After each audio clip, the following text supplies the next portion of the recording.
Welcome to this virtual tour of the marine trades area along the waterfront of downtown Bellingham, Washington.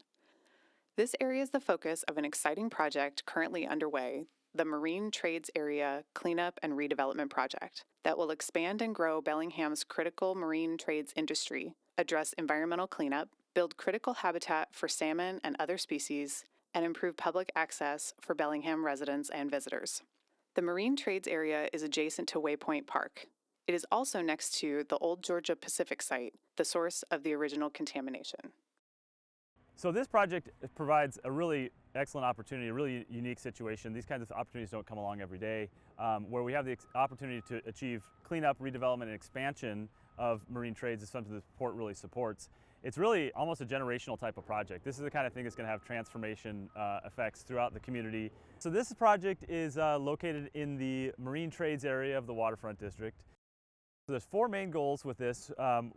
Primarily is, from the port's perspective, is to encourage the expansion and growth of the marine trades industries in the waterfront district, as well as environmental cleanup through the MODCA cleanup process, improving habitat components, especially for salmon and marine habitat, as well as encouraging and supporting public access to the water. Now we'll take a closer look at the four integrated goals, beginning with the expansion of the marine trades sector. The chance to expand opportunities for marine trades stems from the plan to redevelop the Aerated Stabilization Basin, or ASB, which is a remnant from the Georgia Pacific site. It will create acres of both new marine habitat and upland area, both of which will support a variety of marine trades use opportunities.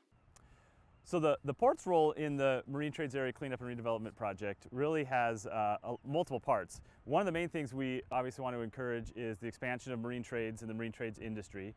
We also are party to the environmental cleanup projects with our project partners at the city and the Department of Ecology and Department of Natural Resources. And really the port has a long history of supporting marine trades, not only in our operations, like we're running multiple marinas, the Bellingham Shipping Terminal and the Bellingham Cruise Terminal, but our role with our tenants, who have a variety of different uses, everything from small boat builders to boat manufacturing, seafood processing, really has a strong history of supporting the marine trades. That's a big part of what we want to see come out of this project. Here at Shop 38, we focus mainly on marine machinery, diesel engines, hydraulics, new vessel builds, mainly commercial, some recreational.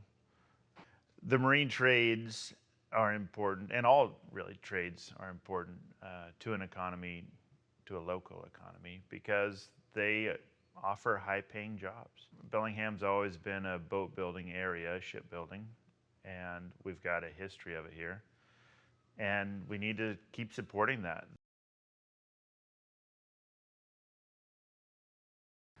Yeah, so currently we're working on the second phase of cleanup, the final phase of cleanup for the Whatcom Waterway site. We've been working on the site since 2008. There's been a lot of work done here. The first phase of cleanup really focused on the central waterfront shoreline over to my left. So the second and final phase of cleanup, which we're working on right now, it will focus further up the waterway and out into Bellingham Bay. More work around the Bellingham Shipping Terminal, behind the former GP dock, back behind me. It's quite larger in scale and scope and complexity from the first phase. At the Bellingham Shipping Terminal, we're looking at different cleanup approach alternatives,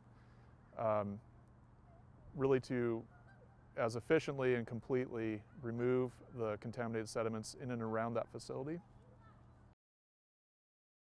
The current plan under the ordered cleanup is to clean out the Aerated Stabilization Basin. That's this former treatment lagoon off to my right. Essentially, that'll be cleaning out all the legacy contaminants, the soft sediments.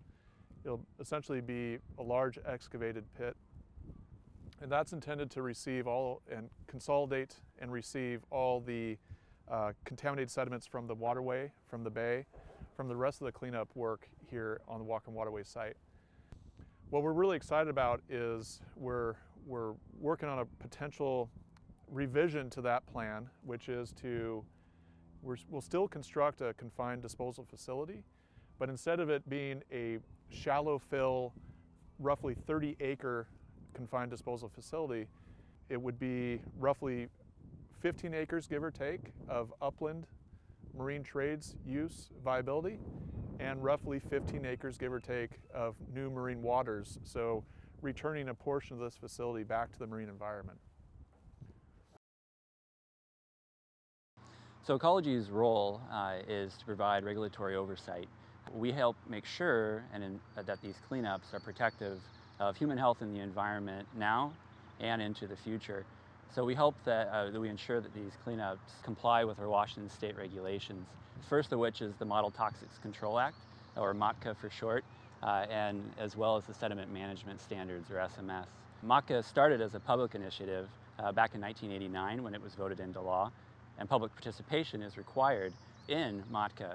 So really my role with Ecology is helping us fulfill that commitment that we made to the public 30 years ago. Reconfiguring the ASB also provides a unique opportunity to address much-needed habitat improvements for juvenile salmon. The port's plan would create approximately 15 acres of new marine and riparian habitats beneficial to juvenile salmon. The new intertidal and shallow subtidal areas along the interior of the ASB berm will be designed and preserved as habitat benches specifically tailored to the needs of young migrating fish.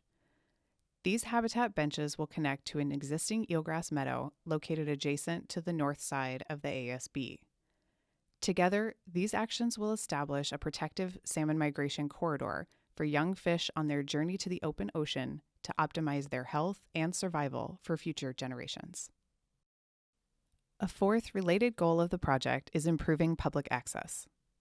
This project will support future improvements to shoreline access through new infrastructure and naturalized sloping shorelines. Future work in the project area completed by the port's partners will allow for increased recreational activities that may include kayaking, boating, and fishing. The port and city are also working together to retain and enhance the existing publicly accessible walking trail on the ASB berm.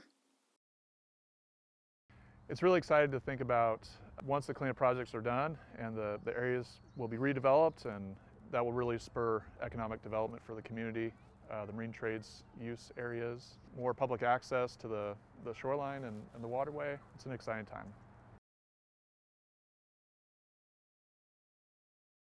Community engagement is also a very important component of this project. During the past year, the port has been in close communication with the city, port tenants, and waterfront stakeholders to better understand and document marine trades land uses and business opportunities to ensure that economic trends and realities are reflected in the port's plans for the area. This deep engagement, especially with the marine trades industry, has helped shape the port's redevelopment approach in the marine trades area. To stay up to date, please visit the project website. It is updated regularly with current and planned activities, and opportunities for input are also posted there.